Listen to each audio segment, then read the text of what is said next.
ఇది మంచిగా ఇలా ఫ్రై అవుతున్నప్పుడు దీంట్లో మనము కొంచెం పసుపు కూడా వేసుకుందాము.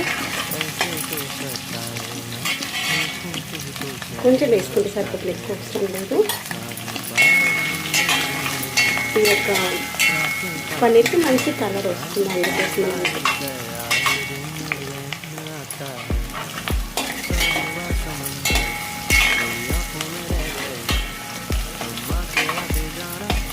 ఆనియన్స్ మగ్గిన తర్వాత టమాటా కూడా వేసాను. ఆ టైంలో నేను వీడియో షూట్ చేయలేదు, మర్చిపోయాను.